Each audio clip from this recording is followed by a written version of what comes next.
Okay. All right. So just let's get ourselves ready. Physically, we've arrived. Mentally, let's prepare.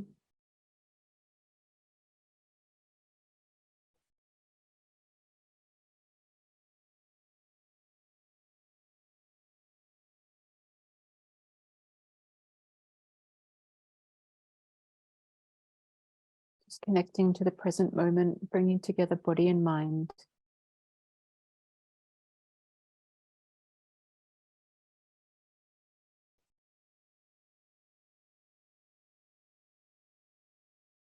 And we can be thinking about true origins, our topic for this week. That whatever we experience,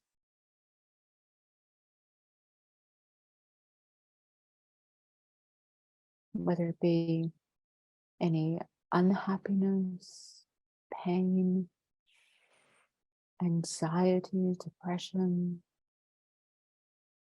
just any problems, whatever joys we experience in cyclic existence.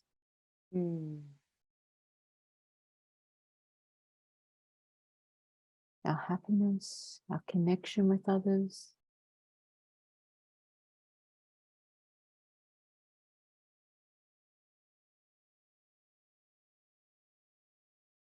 All of these results,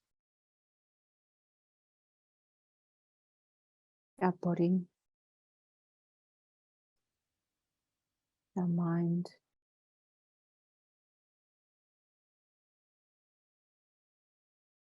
our experiences.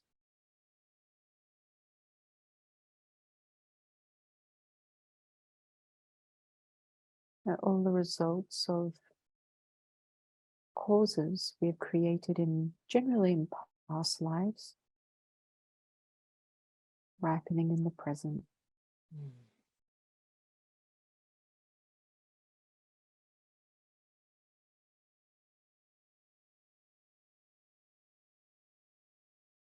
Whatever we create as causes in this life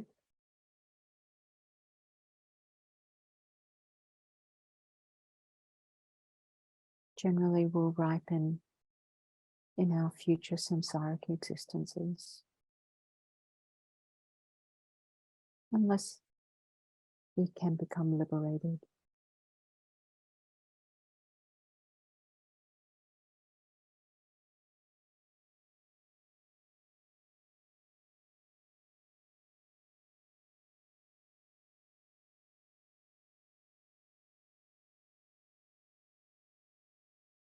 And so it's really an internal process of cause and effect.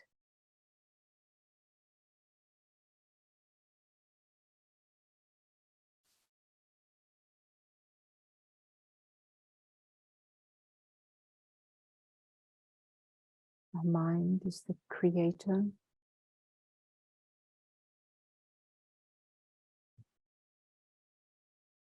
of both suffering and happiness.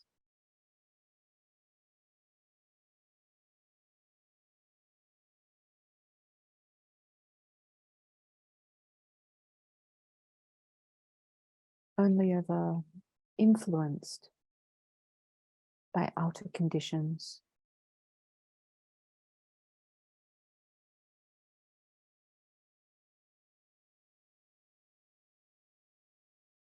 Conditions which ripen the seeds of happiness, seeds of suffering within our own continuum.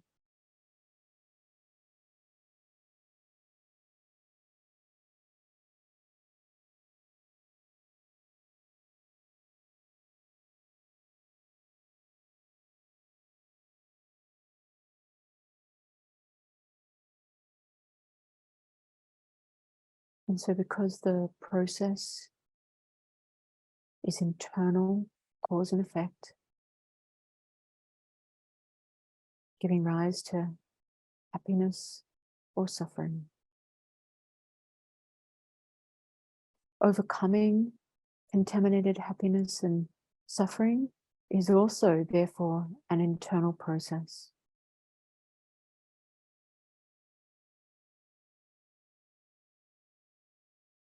And so with that knowledge of dependent arising,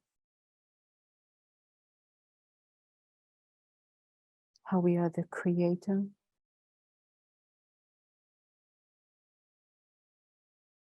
that can give rise to a great sense of joy and empower us.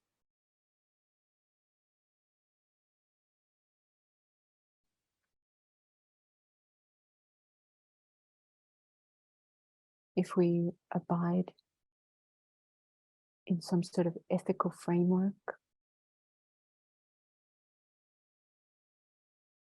we can weaken our afflictions,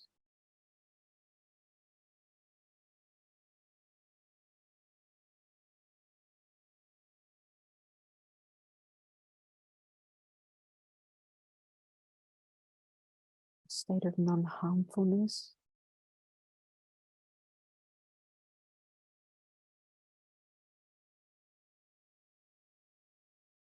If we develop concentration, we can suppress the seeds of afflictions from even ripening.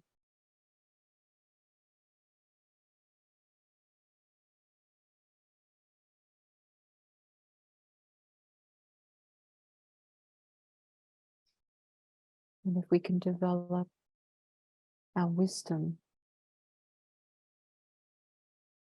we can completely eradicate our afflictions.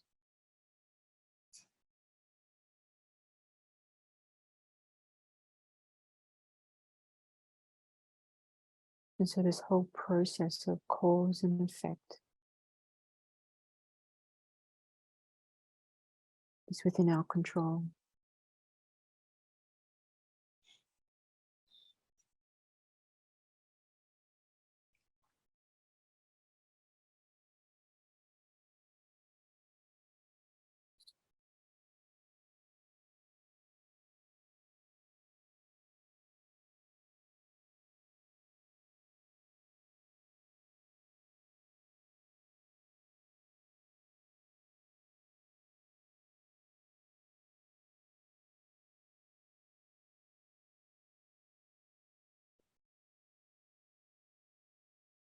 And so allow the sense of courage to arise,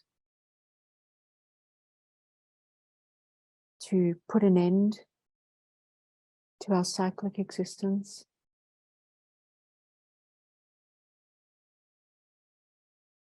And bring about lasting happiness, not only for ourselves, more importantly, for others. Let's do the Refuge Bodhicitta prayer together this week. I think it's nice. So remember, refuge, taking refuge in Buddha, Dharma, Sangha, is for the purpose of liberation. So as much as possible, developing the three principal aspects in our mind as well, wanting to become free of our own suffering and cyclic existence. And just like me, others also experience suffering, so extending our heart out to all others with compassion. And then on the basis of that compassion, generating a mind of bodhicitta, wishing to attain enlightenment for the welfare of all sentient beings.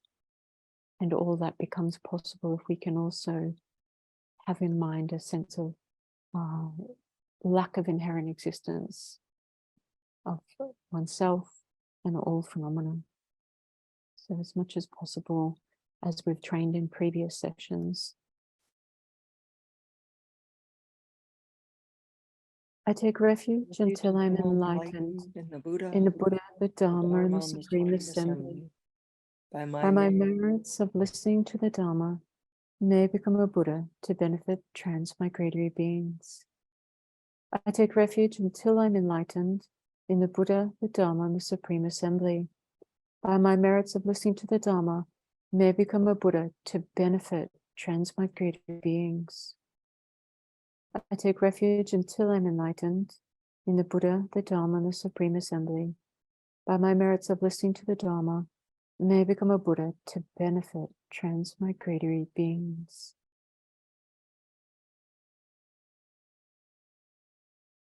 Okay, so hopefully that's prepared the ground, readied the mind. I was just wondering what your thoughts were about true origins, true causes of suffering. How does it differ from like the common perceptions of why we suffer? What's your thoughts on that? Lorna, thank you. Well, the biggest one I think is probably everybody would agree with it is that we always think our suffering is caused by everything out there, that it really has nothing to do with us. Yeah, I think that's the biggest one, isn't it? So something external to blame, not me. No, I didn't create these causes due to my karma and afflictions. It's somebody out there that's causing me to suffer, or something, even an object, isn't it? Or an idea, you know? That's right. Yeah. Yeah. Thank Yeah. you, They're Lorna. making me do it. Yeah. And it's true, we have no control currently over our mind. We're quite governed by our karma and afflictions, but we can if we stop being so robotic in our responses and turn our minds to, you know, understanding the causes. Then we can, with that knowledge, stop the causes of our suffering and, you know, attain true paths, true cessations and all that. So yeah, I think that's it, Lorna. So damn, we've got to take responsibility for our actions, our situation. So yes, it's like, oh, really? I've got to do the work. But on the other hand, isn't it wonderfully empowering? So if the causes are internal of why we experience this and that, happiness and suffering, then by stopping those internal causes that give rise to that suffering, then if we stop the cause, it cannot give rise to its result. So the playground is within our mind. We don't need to run off to Laudo, although I'd like to. We don't need to run off to Laudo and all this sort of stuff and create a new physical environment, because all the work's, you know, within, wherever we are, there's the work to be done. So yeah, thank you for that. And so therefore, you know, we do have the seeds of these, you know, afflictions and so forth in our mind, these karmic seeds within our mind stream. And pretty much the whole process is internal. But when we meet certain conditions external to us, then that's kind of like the fertile ground by which these certain seeds can ripen. So the external can, you know, influence us, particularly while we're new practitioners. And I think it's kind of like, what comes to my mind is kind of like, you know, say someone's a recovering alcoholic. If they've just got out of rehab, then the last thing that they need to do is go back and hang out with the same friends doing the same things on a, you know, Friday, Saturday, Sunday, and all this sort of stuff.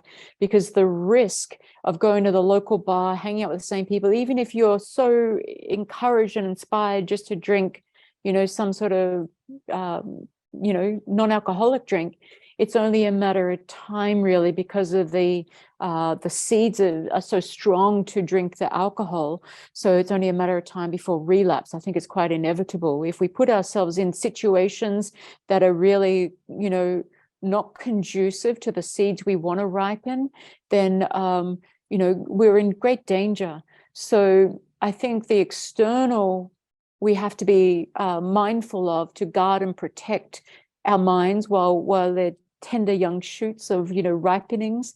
And I think that's something that the external we can't control, but we can try to control what situations we put ourselves into, what situations, what triggers, you know, we have, and so forth.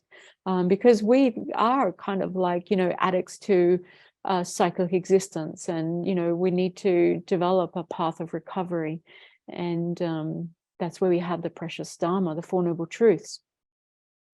So as Shanti Deva, said in Bodhisattva's Way of Life, he talked about the external and how unruly sentient beings are like space, and like it's not possible to overcome them all.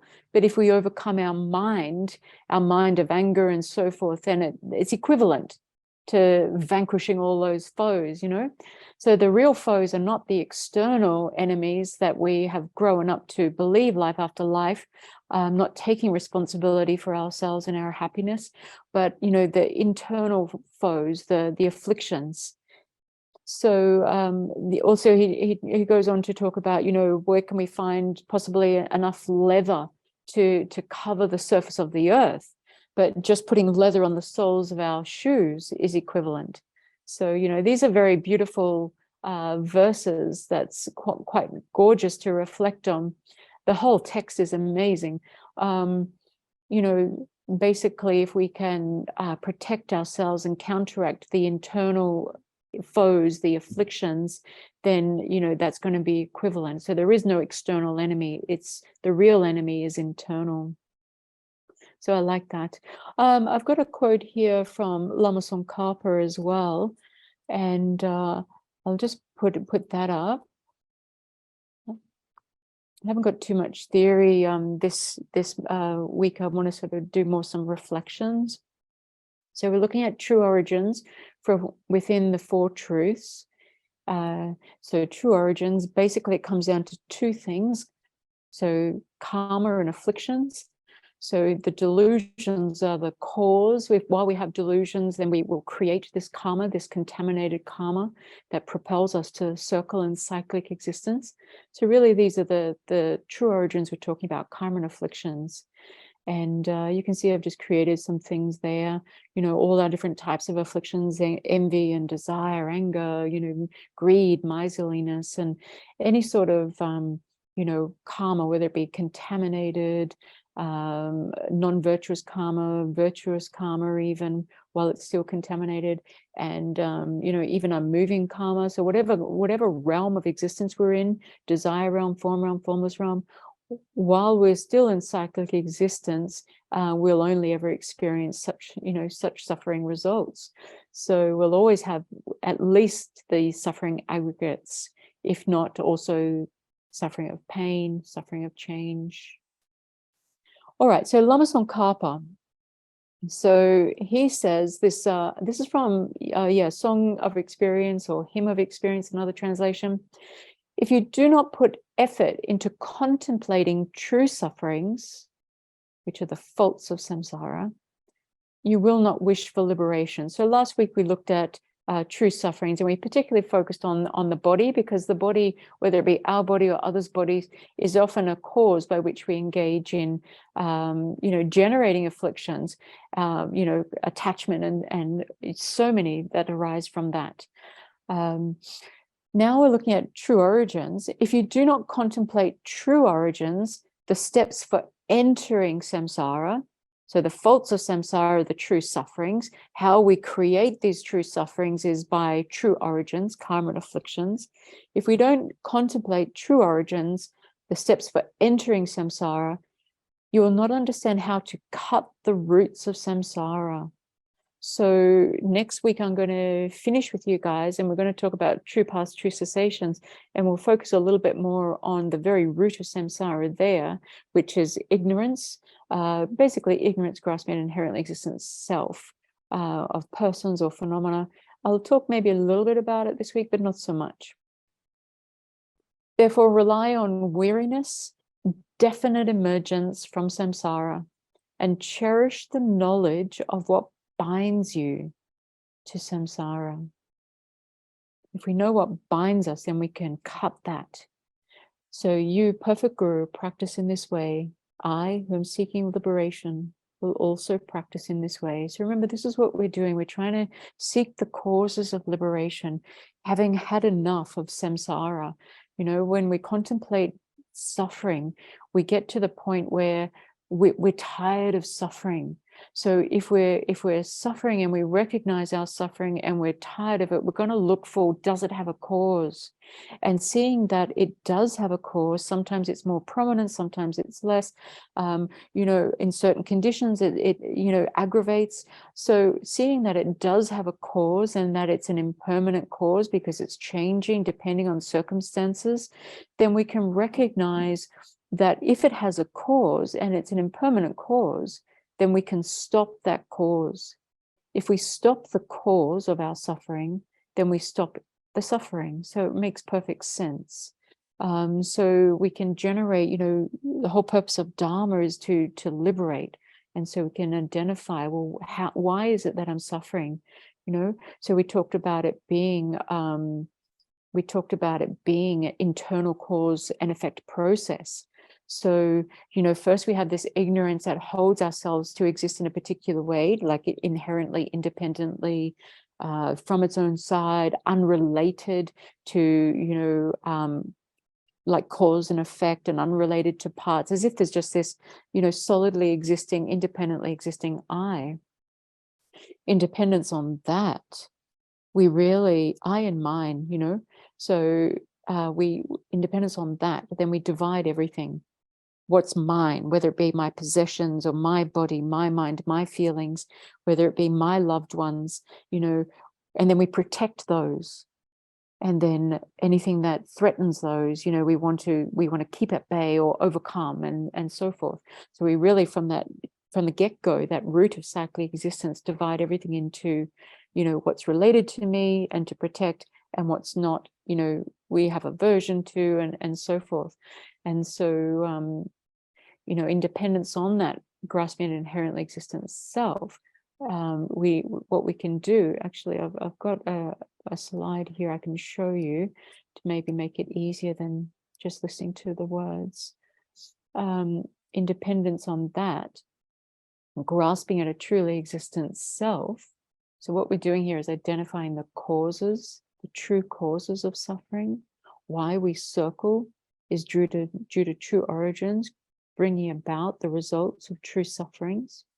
So while we have this grasping at a truly existent self, then often it's called like the view of the transitory collection, something like this, then what we're going to do is, independence on that, we're going to basically develop this improper mental attention where we exaggerate and we superimpose qualities on things that do not actually have those qualities. So it's this whole process of superimposing and exaggerating, on the basis of which, when that gets more like strong, then we're going to be grasping onto things, developing afflictions like attachment, or imputing only negative qualities to an object and developing aversion. Independence on this view of the transitory collection that grasps at an inherently existent I or mine in my own continuum, then independence on that, I generate pride and all of these sorts of things. So many afflictions arise in dependence on this initial root of samsara, this grasping at a truly existent self. And so also in dependence on that, we engage in wrong views, and we give rise to jealousy, and all the afflictions are really coming out of that root of grasping an inherently existent self. So I think so therefore, independence on afflictions, then we create actions. So we create actions with our body, our speech, our mind. We create, non-virtuous karma, unmeritorious karma. We create virtuous karma, and so forth like that. So it's all coming back to this ignorance. So all these are true causes of why we suffer. Notice it's all coming down to karma and afflictions. These are the two that we isolate as, because ignorance grasping itself is an affliction. It's the root affliction. It's the main affliction of why we generate all the other afflictions. So these true origins give rise to the faults of cyclic existence, uncontrolled birth, sickness, aging, death, all the different types of experiences we have. And so we're on this, like a rat in a cage, just going around life after life, circling in samsara, all powered by our karma and afflictions. And so, you know, therefore, if we want to break this cycle, then we have to stop the causes. So we can stop each affliction separately, countering each affliction one by one, which is a very slow process, but it still has great purpose for our practice, depending on what is, you know, most strong for us. Whilst we're developing the wisdom realizing emptiness that is going to stop entirely. If we stop at the root here, everything that flows on from that will cease. So if we can develop the wisdom realizing emptiness, then we can stop the ignorance grasping at inherent existence, and everything that flows on from that cause cannot result. These are results of that cause. So stop the root stops everything in its tracks. Okay, so let's just see what the chat says in case it's something for all of us. Okay, yep. All right. So I was thinking, you know, it's good for us to identify within our own continuum what affliction is most strongly habituated for each of us. So for some, it might be pride, it might be anger, it might be attachment, you know, might be jealousy. What affliction do you have? You don't have to say it, but just recognize what affliction you have, which is most prominent. That's probably a good place to begin. And then also consider in what circumstances does it typically arise? Is it when I'm around certain people that it's more prolific? You know, is it more prolific when I expose myself to certain, you know, sources of information? It may be like in the media and so forth, certain apps that we maybe, you know, read or become dependent on. You know, what conditions am I allowing these seeds, you know, of this greatest affliction for us to ripen? Certainly through our familiarity, when it's the most strongest, it's going to come up more easily. So think about, you know, your environment, which affliction is most prominent, in what circumstances, and then, you know, what can I do to start to reduce, to counter it, you know, to weaken it, and eventually overcome it.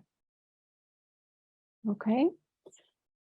So did you kind of identify already one of the afflictions for yourself to work on? I mean, there could be, you know, 84,000. We're not going to go through all of them.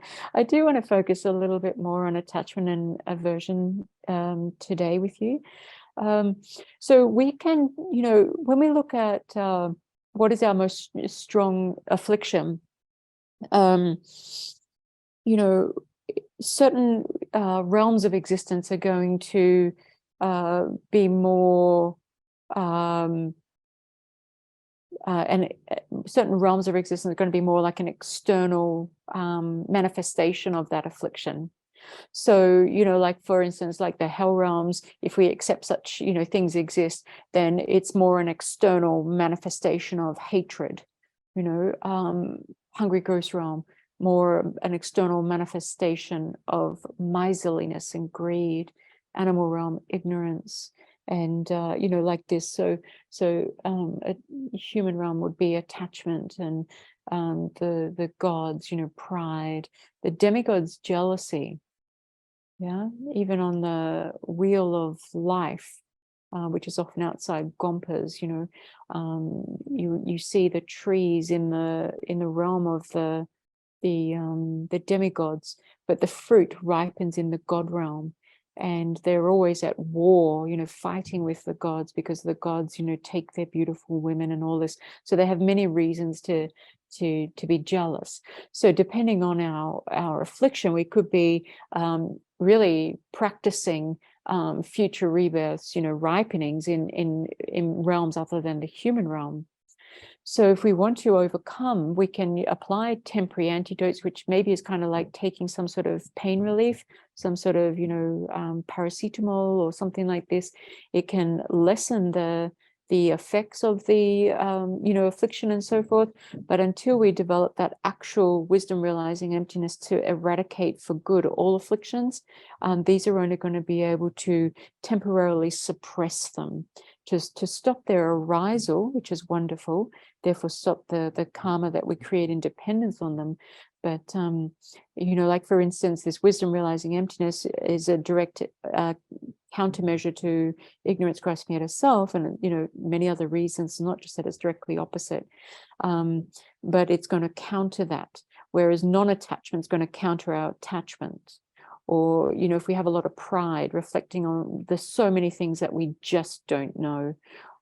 Even the things that we know in Dharma but don't even put into practice, anything can reduce our pride like this. Or if we're prone to jealousy, one of the great antidotes to that is to rejoice in others' success and their qualities and all those sorts of things. If we have a lot of, miserliness or greed, then practicing generosity can counter those, just like generating love and patience can counter our anger. So whatever the affliction is most prominent for each of us, no doubt, by its very nature, afflictions disturb the mind. It's not a very peaceful, tranquil state of mind. There's always that sense of unrest, even with attachment, even getting something that we want, bringing that temporary happiness. There's still, when you check up, this unrest. It's a real, it's unstable, and it's a real, sometimes even a nervous excitement. It's got a sense of grasping. So I think it'd be nice for us to investigate into attachment in this session a little bit longer. They all have in common this disturbing the mind. They leave imprints on the mind, which will ripen as future occurrences, cause many sufferings, and all of these things. So if we can be as mindful as possible as we go about our day, if we can, bring in introspection, mindfulness, alertness, these sorts of things, we could set my phone's over there, we could set a reminder on our phone, like to go off at, a certain hour for several hours. We could set up a calendar entry to remind us. We could set up external prompts that every time I go to, send a message to somebody, whatever you set up, every time I stop at a red light, set up reminders, just to check up and guard the mind throughout the day, when we're walking, when we're, lying down, sitting, when we're eating, when we're shopping, when we're watching media, whatever it be, hanging out with friends in particular, where we might let loose our mouth. So, checking up what's actually going on in my mind right now. Is it going in a positive direction? If it is going in a positive direction, then that's something that we want to develop and increase. And if we find that our mind's going in a negative direction, some sort of unhealthy, direction, something that disturbs me and potentially can disturb others, then we really want to immediately stop it as soon as we can. So in our daily life, we really need to take charge to develop these, bring to mind these mental factors and check up with mindfulness, alertness, and randomly check up throughout the day before these minds can really gain a lot of traction. Of course, we know we're angry when we're angry, right? But we want to try to even see before the anger's actually arisen, when there is that mental unhappiness, not getting what we want, getting what we don't want. This mental unhappiness is the cause, as Shantideva says, for giving rise to anger. So the more we can get in touch with these afflictions, the more we're going to be able to confront and avert it, So that can only come about really through reflection. So we might do some reflection here and now, but this can only be a taste because we don't have a couple of hours, which is it's only a short time frame we have together.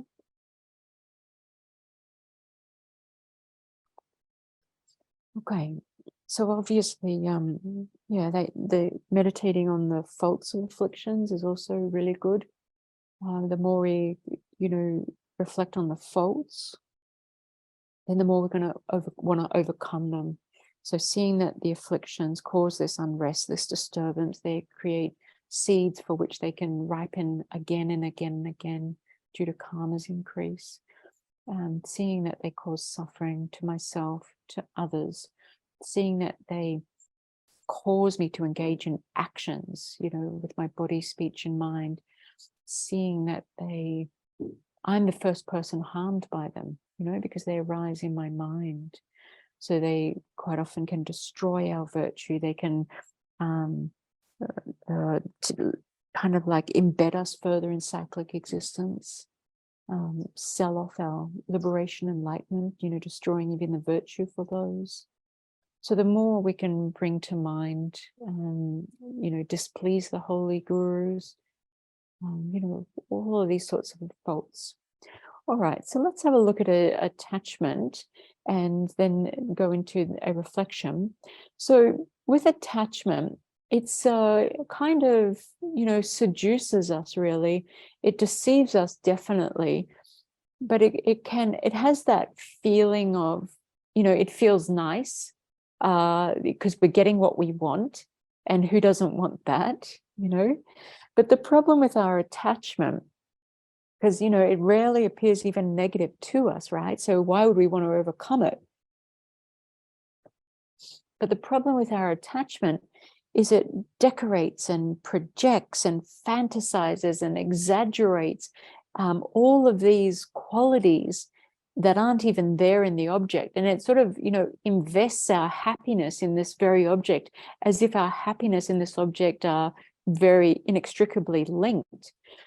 And so the problem with attachment is we buy into, because of that pleasurable feeling we get from the attachment, we buy into it and we want more of it.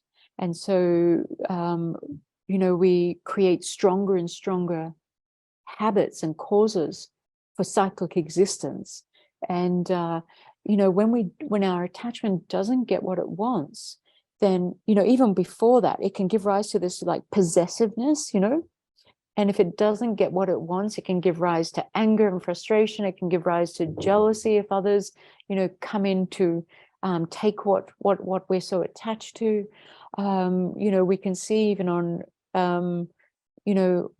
when people get married, the attachment is there mixed with their love, but the attachment is even stronger than the love due to habit, lifetimes. And, we can even end up a happy bride, a happy groom, to find ourselves in a situation of domestic violence, maybe a year later or less, or even partners being killed by their spouses. So, this attachment is very different to a Buddhist context of love. But this, our ordinary love that we do have for our loved ones is also coming together with attachment. For us, we can't separate the two, they come together. And so with these expectations and clinging and possessiveness and all of this, the greater, the stronger the attachment, then naturally commensurate with that greatness of attachment is going to be the greatness of the fall when, the object of our attachment goes, whether it be through leaving us, through death, or just, whatever other, karma or something. So depending on our level of attachment, we naturally engage in actions. So we could go so far as to take things that aren't ours, to steal, to try to cheat, to lie, to have sexual misconduct. All these actions, non-virtuous actions, can come out of that deluded, clouded, not seeing the object clearly as it is, and overly decorating onto it qualities that it just doesn't have. So I thought let's do a reflection on attachment. And sometimes when we reflect on an attachment, we have a resistance to reflect on the object of our attachment that is so great at the time. Maybe it's our loved one, and sometimes we can have aversion to meditating on the attachment, as if it's kind of going to as if it means we're going to fall out of love with that person. So sometimes we can feel a little bit threatened by looking at the attachment we have for our loved one. And instead of it lessening the attachment and allowing space for the love to grow, we can have these wrong conceptions. So sometimes it can be difficult. Sometimes we can just be in denial that we don't have attachment for our loved one. But maybe it's easier in that case to then look at the attachment for a past love, So is that something that might be okay to do? I think it's more tangible than looking at the attachment for ideas or our reputation or, our body, our sense of freedom. These sorts of things are more difficult because they're more subtle. But if we can do a reflection on attachment for something quite tangible, external to us, it's probably easier. So my recommendation would be for a loved one, and if not current, then the previous one.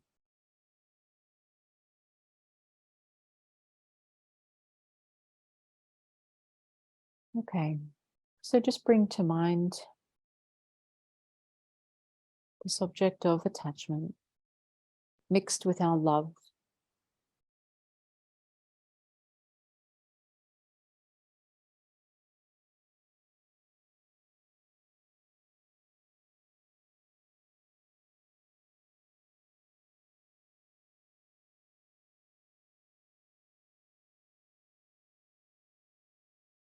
And just notice the type of behavior, how we act when we're experiencing that attachment or clinging to the person.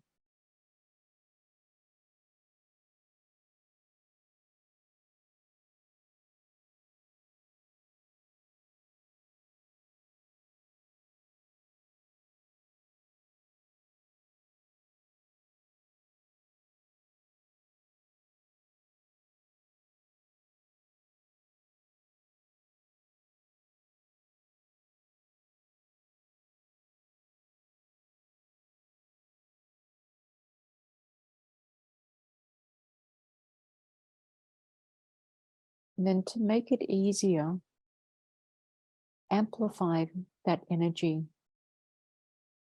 amplify the attachment, make it huge.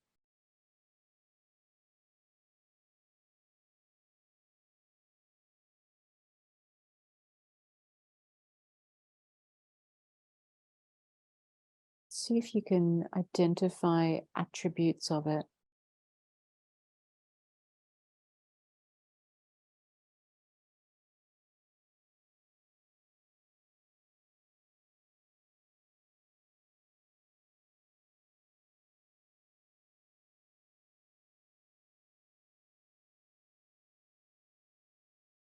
Does it have any energy like a sense of neediness, desperation?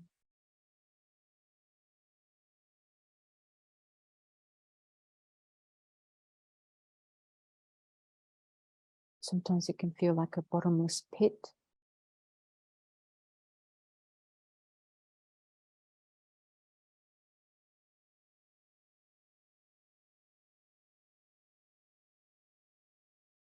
Does it have any attributes like insecurity,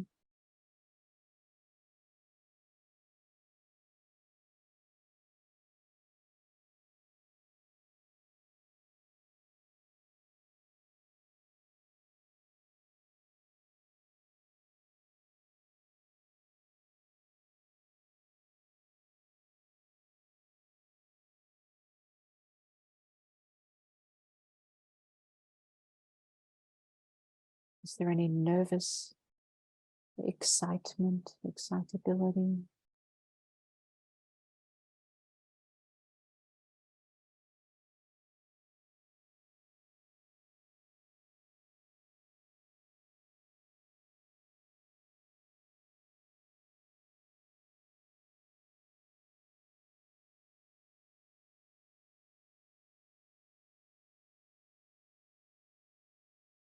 Is it stifling or suffocating when it reaches out to the object of our attachment, the person?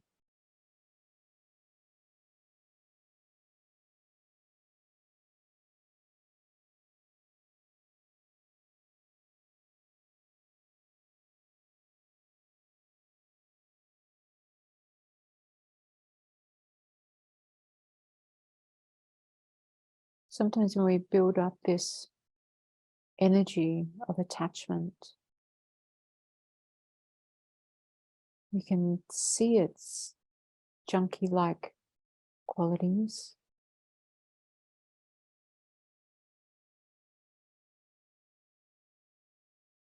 Even vampire-like, where it just wants to suck the lifeblood out of the object, the other person.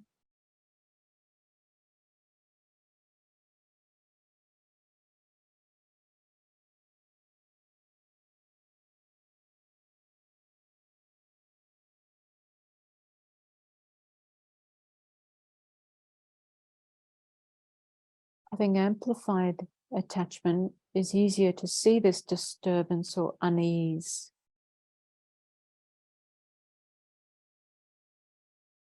Can you notice the disturbance and unease when it's not so amplified?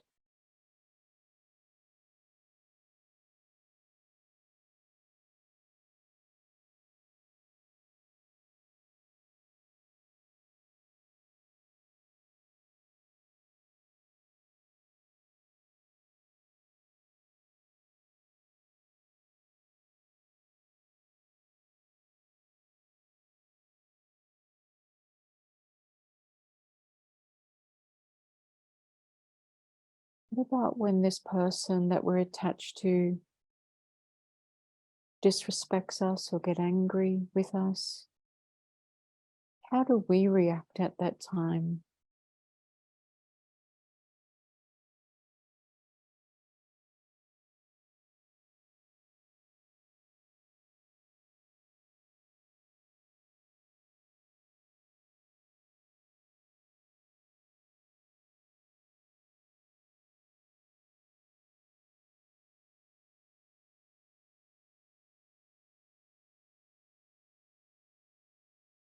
Most often, it's not that our love and compassion grows stronger for them at that time. We usually react similarly or extremely hurt. So that's how we can easily separate this attachment and love. If we only had love, then we'd generate even more compassion, more love for them when they disrespected and hurt us or were angry and abusive.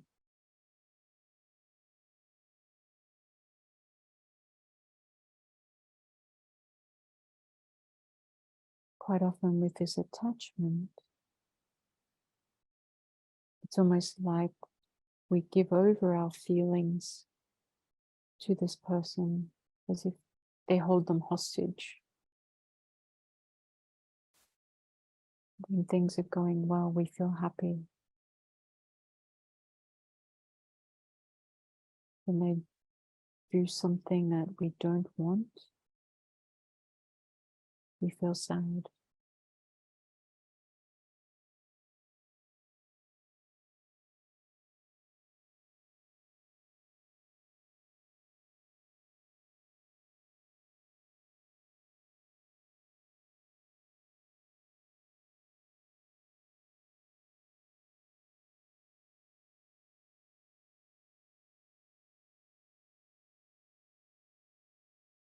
Do you ever notice feelings of like insecurity or worry or fear when the person's not around, as if someone could take them away from you.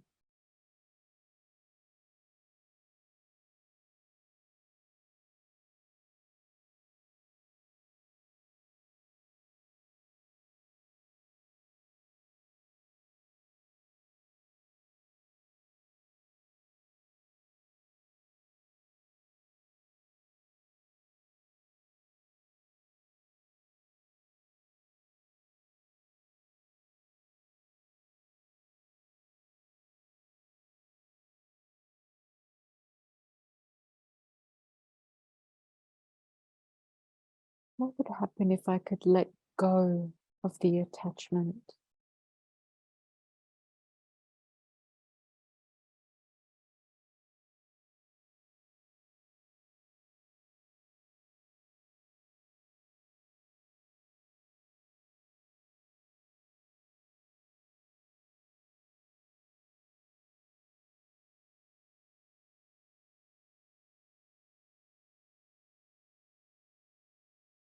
What would it allow for? That sense of freedom from attachment, that space from attachment, what would allow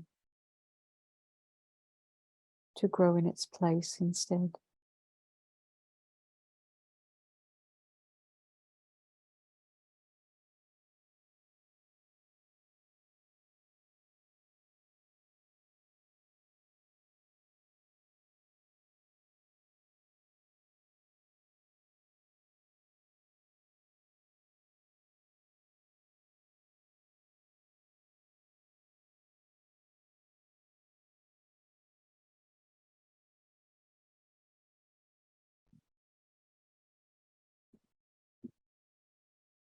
How can I oppose this attachment in the future?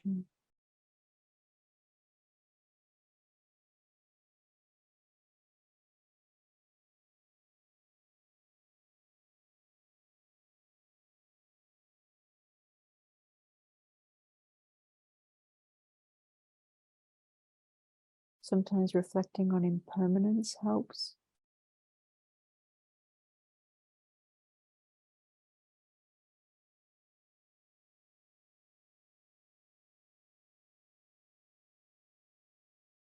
You can meditate on the ugliness of the whether it be, even if we were attached to food, we can meditate on the ugliness of food or the ugliness of the body, going layer by layer, below the skin to see its filth. What can I do to minimize my attachment?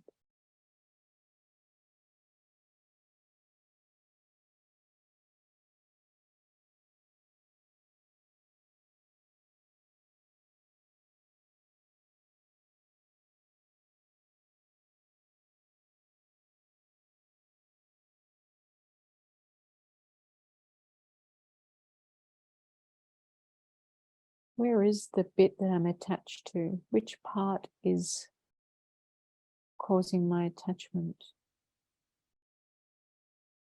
We could investigate.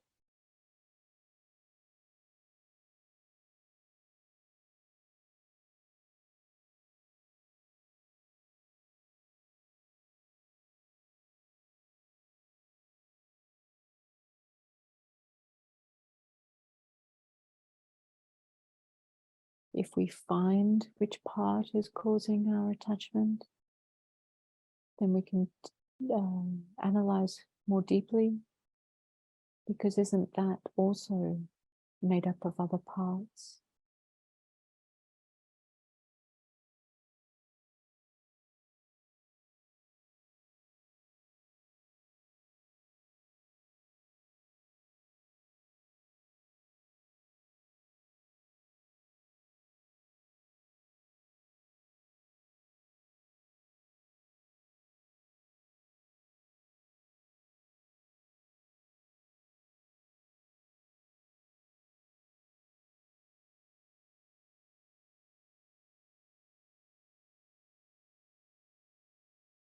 Okay. So obviously it can just be a taste for now, because we don't have the leisure of half hour to go slowly and and really go in deeply. But these are just some ideas which may or may not help. I often find with attachment, we can catch it. If we're mindful, we can catch it in those early stages. And there is that real unrest. There's not this calm and peace and tranquility going on in our mind. There's this agitation at the base of it, and certainly relationships coming together with love, but also with attachment. They can just be like a roller coaster of emotion sometimes.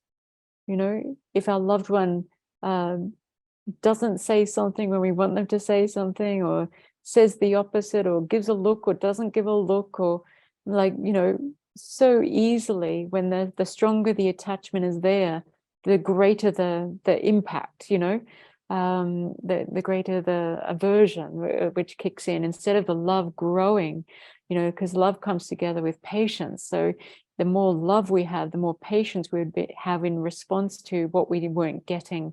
But together with our love, that we do have seeds of love, naturally comes this affliction of clinging and not wanting to be separated. And that's what we're trying to get rid of. We're trying to allow space and room for this love to grow even more strong, based on valid reasons, even as simple as this person wants to be happy, just like me. This person has a right to be happy, and has a need and a right to not experience pain and suffering and loss. How can I support them in this? How can I help? So that's just in relation to attachment. If it's okay, would it be all right to do something similar on anger? Because anger is kind of, yeah, cool. Anger is, like the first person harmed by anger is ourselves. Sometimes the other person doesn't even know we're angry with them, but still we suffer. Like it's so torturous. So this anger is really like it's good to reflect on in meditation after class over the week, on the faults of anger, because it's really like probably the worst affliction. And in the sense that like a small grass fire can just start from a little single flame, and it's not long before it just takes over, fields and fields and hectares. And my goodness, Australia and America, we have so many bushfires. So we see the devastation and damage that's caused just by one little thing that ignited the flame of anger, or the flame of the bushfires and so forth. So this anger is really prolific in its damage, and we are the first persons harmed by it. So the more we can see how damaging it is, and see how it's actually, even before it gives rise to anger, there is this undercurrent of unhappiness, like mental unhappiness, where we're not getting what we want. Might be the object of attachment. We're not getting it. We're not getting what we want. In fact, we're getting what we don't want. And so this mental unhappiness can come into play, and then unchecked, uncountered, then it can give, strength as we perpetuate and, put the foot on the throttle and increase the power of this anger. And before it's fully taken over us, and then we're lashing out and, all this sort of stuff. So it definitely, it affects our physical health. They say the heart is often related to, when you have heart conditions, it's often related to anger. It can cause, disease or disease in the body. So it's going to show up physically. It's going to show up emotionally, mentally, verbally, and it's going to, even destroy our roots of virtue that we've tried so hard to cultivate, to bring together as causes of happiness. It's going to minimize the result, the potency of that seed to give rise to the strength of its happiness. So it's going to give rise to a lesser form of that seed is going to be weakened in its potency. It's going to be, destroyed in some way by this anger. So even just even not looking at Dharma from that point of view, but even just, our value as a person goes down. So people don't want to be with us. They don't want to be near us. And often when we're suffering with anger is probably when we need someone the most. But, when we look around, when we're in a state of anger, everyone's fled. And even they're reluctant to come back and get too close. So they're always a bit, wary of when this person's going to flip out next. So in our situation, when we're going to flip out next, we're making people feel very uncomfortable about getting too close to us. So our anger, pushes people away. And, we lose kind of like any sort of wisdom. Even when we know what's right from wrong, usually when we're caught up in that anger, we'll just say things and do things and anything to even hurt another person, to know their triggers and push those buttons, So it's a really damaging affliction, and the more we cultivate it in life, the more likelihood it can arise at the time of death, or these sorts of things, and propel us into really unfortunate rebirths. And so anger is like the weapon. I think it was Shanti David that said it's like the weapon that murders our high rebirths. So it's it's something to definitely to overcome. All right, so I've got a situation in my mind. Have you got a situation in your mind that you can think of where you lost it? Hopefully it's not too often, but sadly, when it does happen, it's pretty heartbreaking, isn't it, that we can lose it sometimes. So go back to one of those times where you lost it, and we pretty it up and we say, oh, I don't get angry. I do get frustrated. Well, frustration is just a polite way of saying angry, but I'm talking about go back to a time where it was more prominent, because it just makes it easier when we reflect on it if it's more strong, But maybe you're super skilled at your reflections and meditations, and you can do when I was slightly triggered. But for me, I need sort of more obvious than the subtle. Okay, so pick a time when you reacted with really strong anger, and let's do a reflection on that.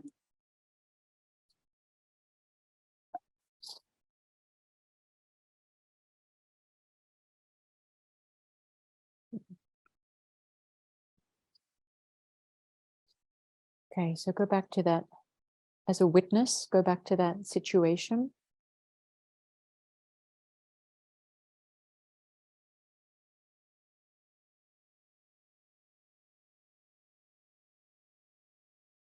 We're not looking at storylines here of why we got angry. We're not looking at that. We're observing a situation where we lost our mind, lost control. And recall what was happening within the body at that time of anger. Physiologically, what's the reaction in the body?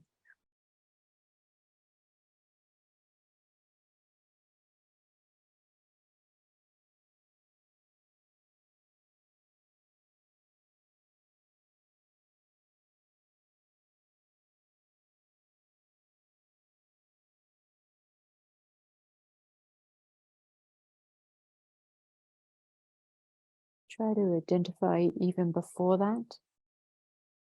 So, for instance, the heart might have been racing and the body might have felt quite warm or hot. Even go back even prior. What was happening? Maybe there was nervousness, sweating at the armpits or sweaty palms. What other physiological things were going on at that time?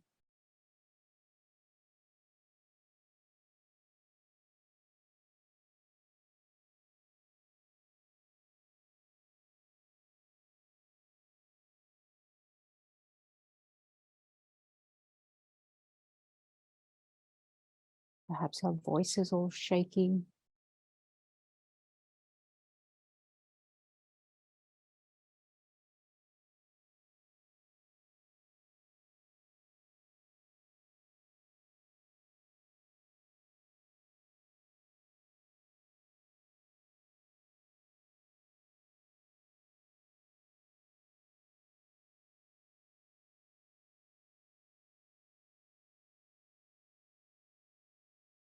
More attention we can pay to the physiological reactions, we can see with quite obvious signs that we're starting to get angry, and then anger in its full flame.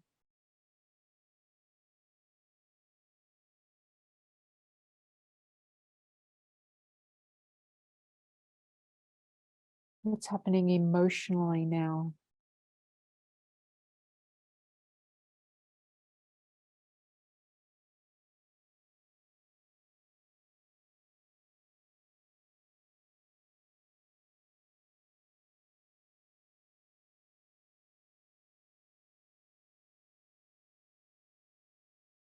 Perhaps we're offended, hurt, defensive, lashing out.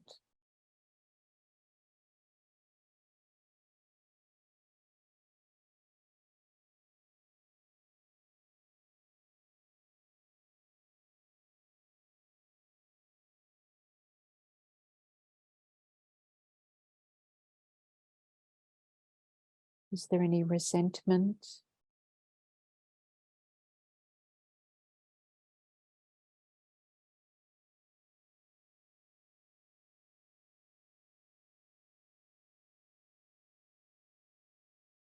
And then physically and verbally,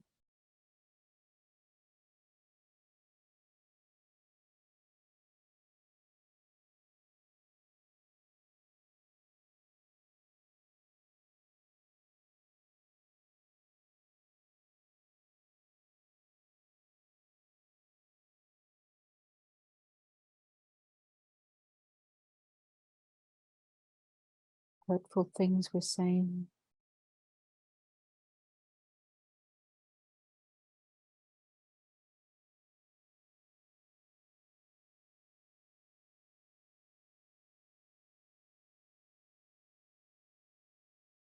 And so then, did that outburst of anger give us any sort of sense of power or protection that perhaps we were seeking at that time?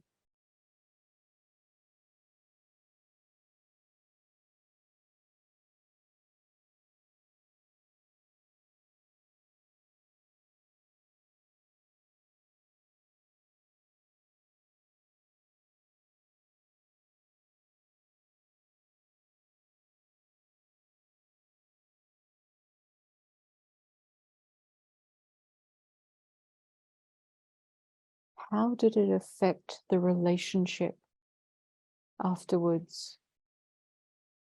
Was there any trust destroyed or the relationship compromised in any way?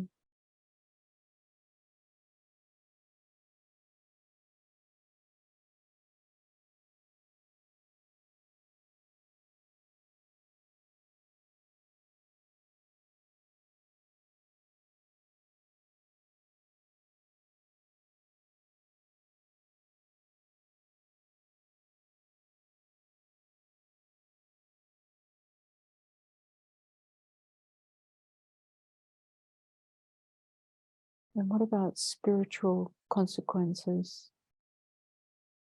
from a Dharma point of view?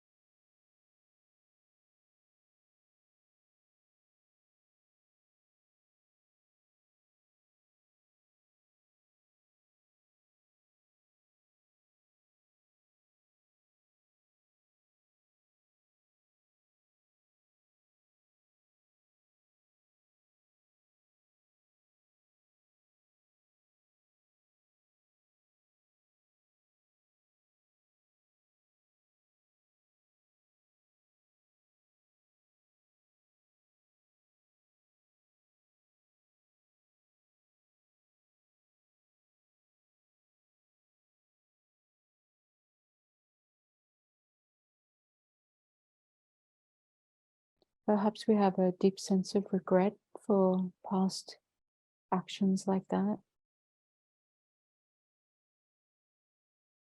where we didn't have the strength of mind to practice love and patience in that time, in that moment.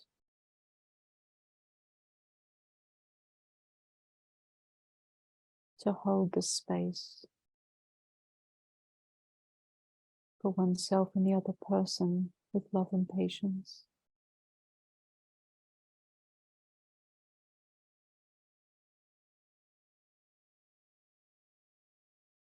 But the more we can develop love and patience, the more we'll have antidotes that we can bring to the situations we find ourselves in.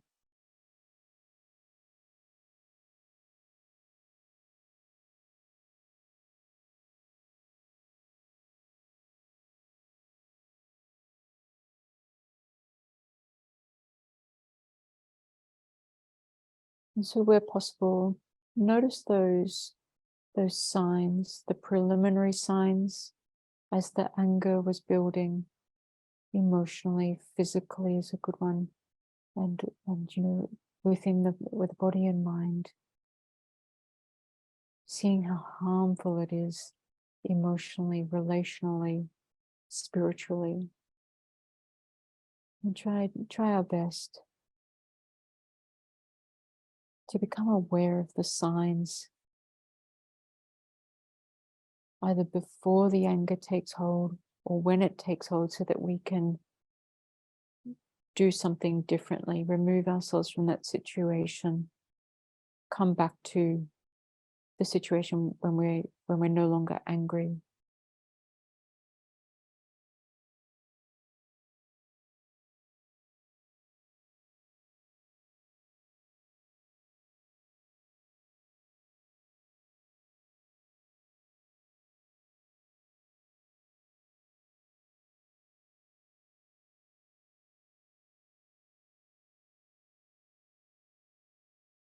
Okay, so the more we can try to develop antidotes to our anger, the better equipped we're going to be.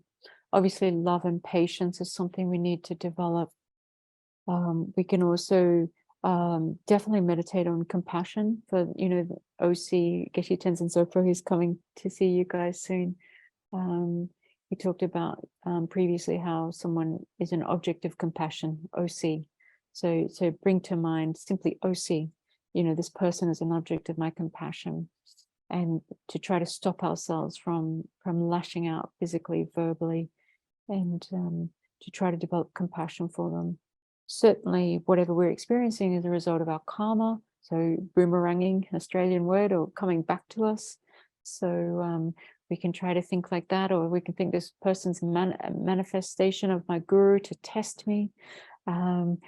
Because how embarrassed we would be if we did think, that our gurus were seeing us in those actions, ashamed of our actions when we lash out with anger.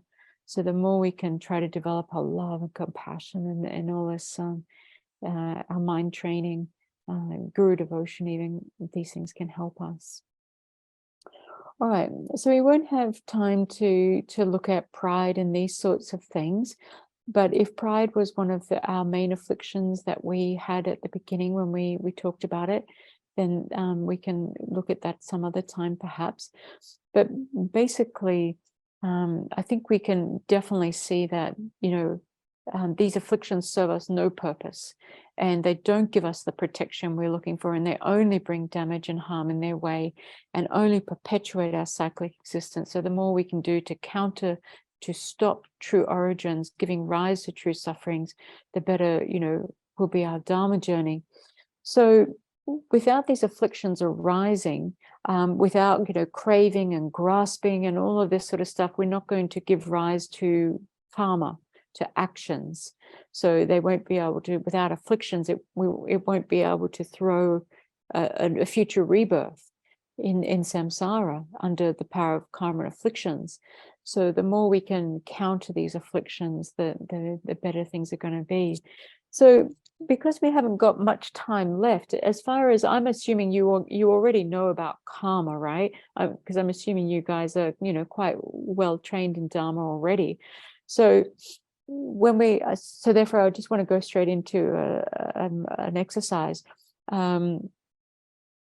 without saying much about karma, except, like the 4 characteristics of karma. So karma is definite. So therefore, the conclusion we need to come to that, from virtue arises happiness. From non-virtue arises suffering. So if we want happiness and we want to, keep at bay suffering, then obviously we need to practice virtue and abandon non-virtue, avoid it. So this is quite obvious. And then karma increases, and we see this externally just from one apple seed and the many results. So therefore, so karma increases. So therefore, I must cultivate even small virtue because it's going to increase to big results. I must stop even small non-virtue because it would bring big results otherwise. And then the third one, you'll not experience like an action that you haven't created the cause for. So basically, if there's no seed, there's no crop, right? So therefore, if I only want good results, like precious human rebirths, liberation, enlightenment, these sorts of things that we're aiming for from this current precious human rebirth, having these benefits, that we can attain those results, temporary happiness, ultimate happiness, then we therefore need to create the conditions.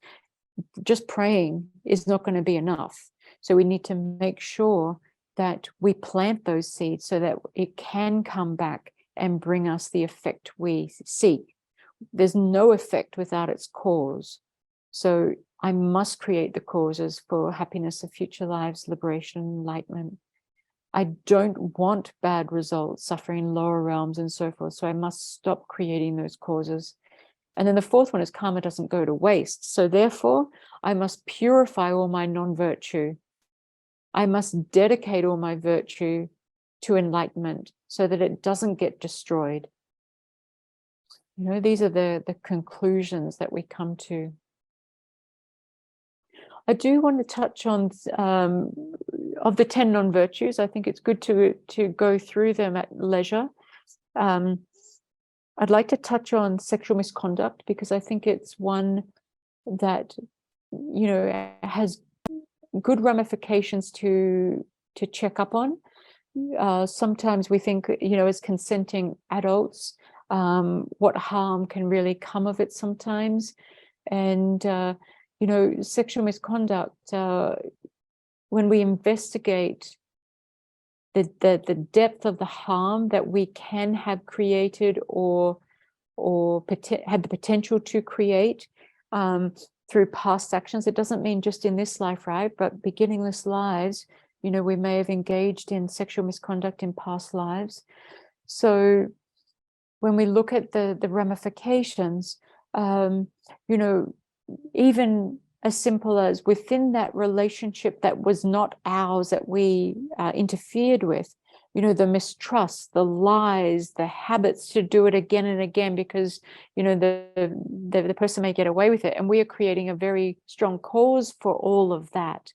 And then if there is separation, that we have contributed to their separation through our own sexual misconduct with the other person's partner, then, the situation for children, maybe having to choose a parent.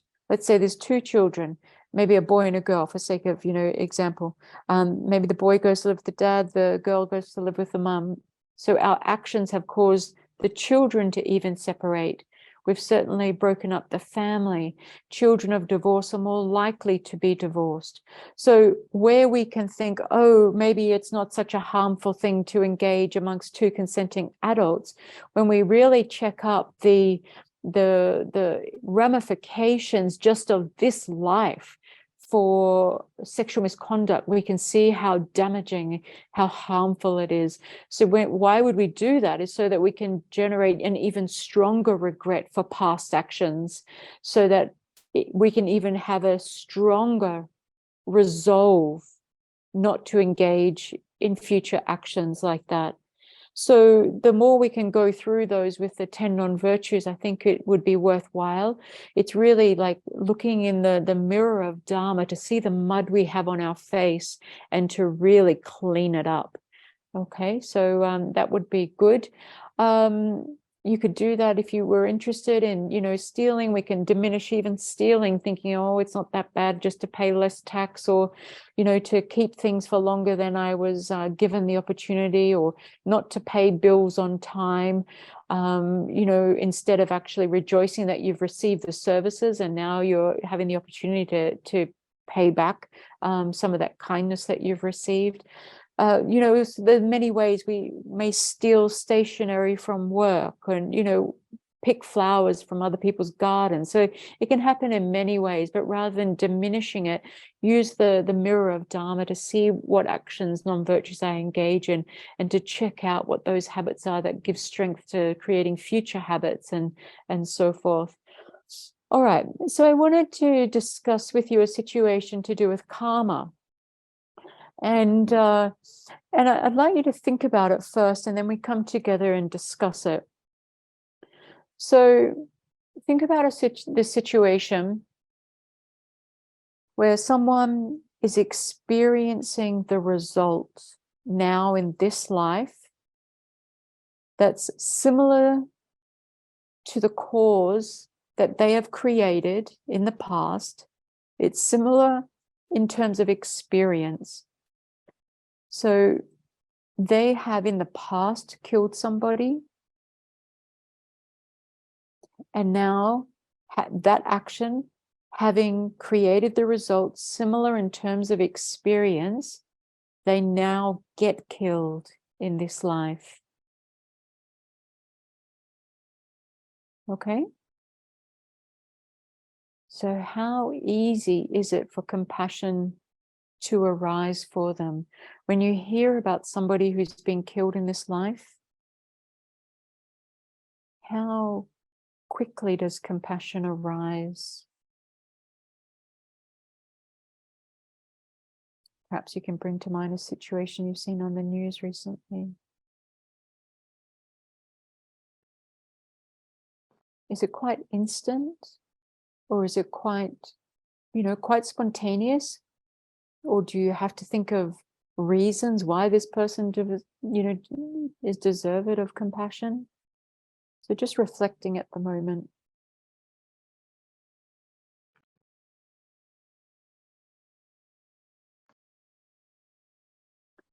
Okay, the second situation is to think of the situation now. I'll get back to you soon, Rebecca, in the chat, just to conclude the reflection first, please. Now think of a situation where someone is experiencing the result in this life that is a result similar to the cause in terms of their behavior for having killed in a past life. So having killed in a past life, a karmic result, is that they create the cause similar in terms of their behavior. In other words, it's more easy to kill again. So now this person has just killed somebody. Okay, how easy is it for compassion to arise for them?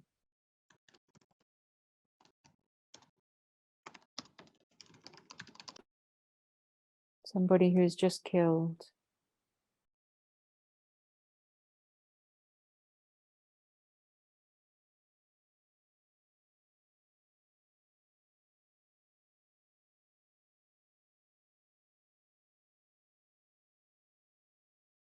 There's somebody who's just killed.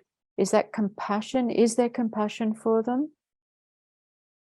If so, is it spontaneous?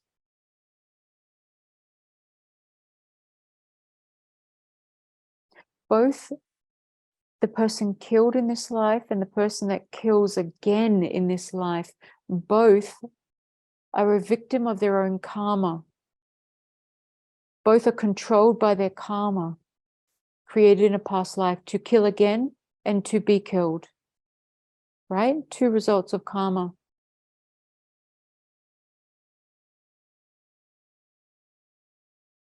So what do you think? How is the situation different for you? How quickly does compassion arise? Let's just discuss this before we go to any chat.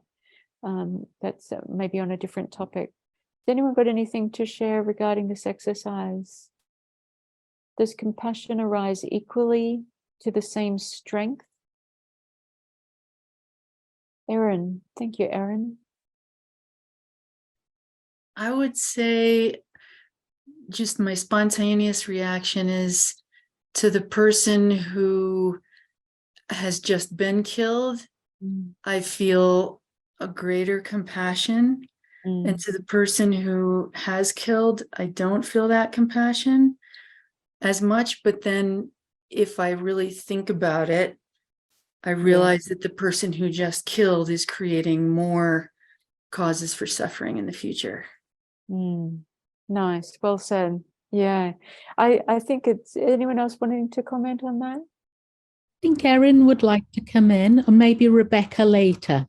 Yeah, Rebecca's got a different topic. Erin just. I was wondering if I could comment. I was wondering if I could comment on the killed person who killed, Yes, and of course.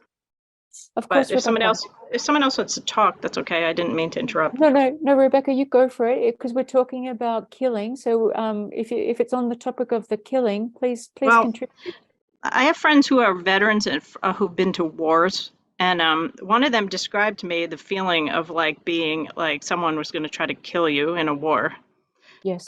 Very graphically, and like when I heard that, I kind of understood much more deeply like what these people went through and how they were put in this position where they felt like they had to defend their lives from someone who actually wanted to destroy their life. Right. And so like it gives me more compassion towards people who killed, although I find that reprehensible. Like I couldn't kill somebody, but I feel like sometimes we don't really appreciate fully some of the very extreme situations people could maybe find themselves in. Absolutely. Thank you for sharing, Rebecca. And Thanks. I think in a war situation, I can see that, as you felt, that would be really more so. And then if we take it to the streets of, Santa Fe or, Sunshine Coast here where I am, and in a non-war situation, then sometimes the person who's killing, we don't have that same compassion as if they were in a war situation, right? So yeah, thank you for bringing that point up. Lorna, yes. Yeah, I just wanted to respond, Rebecca, to what you're saying, because I have people in my family who are in the army, and I just caught when you said they found themselves put in this situation, and really they put themselves in that situation, because I also live in a military town here. We have a Navy, and when people join armies kill. That's what they do. They're trained to kill. And so it's kind of, I struggle with that, Right, I see what you mean. I guess I was just talking about their actual psychological situation at the time helps me to feel compassion for them. Right. Rebecca, did you want to discuss also what you had in the chat?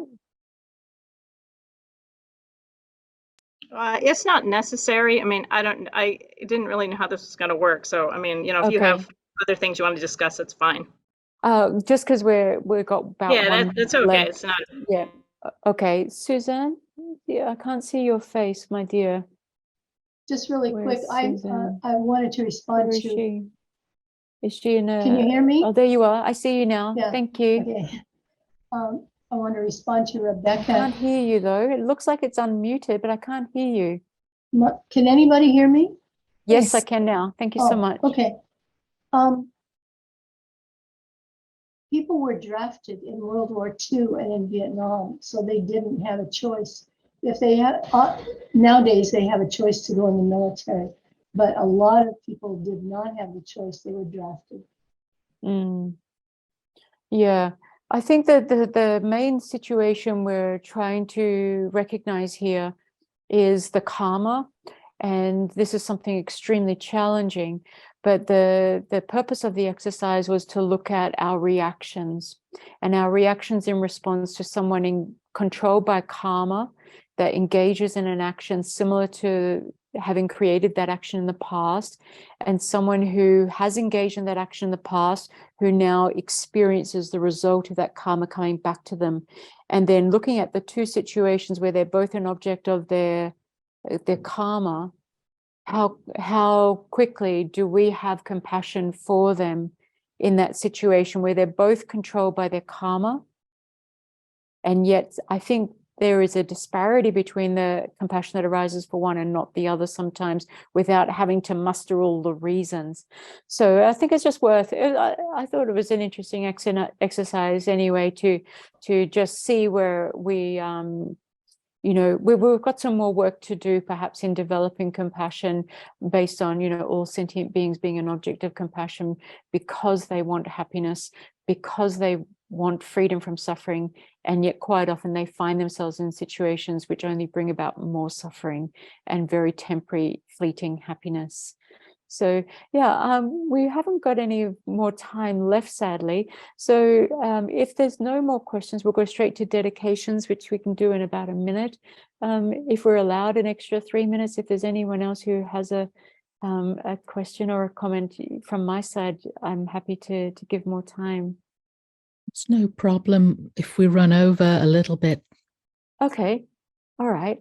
So in that case, then let's just remind ourselves that so what we looked at here was true origins, which is basically karma and afflictions. And the root was this ignorance grasping at a self of persons or phenomena.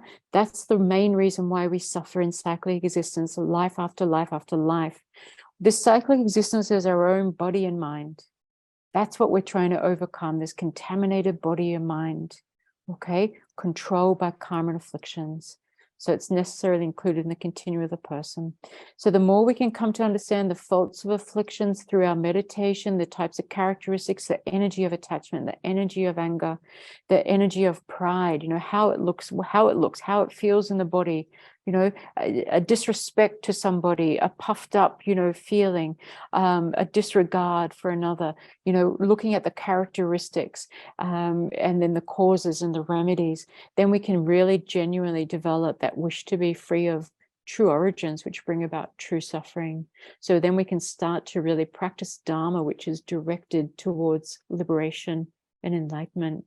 And then to do that, how do we get there is going to be true paths, which will bring about true cessations, which we'll look at in our last week, which is next week. So one more week together. All right, so hopefully there's been some wonderful virtuous minds creating wonderful virtuous imprints, and we can pool them together with our Dharma brothers and sisters, and even more so, we can extend that out to the limitless Buddhas and Bodhisattvas, and we can bank them all in this, you know, ocean of virtue.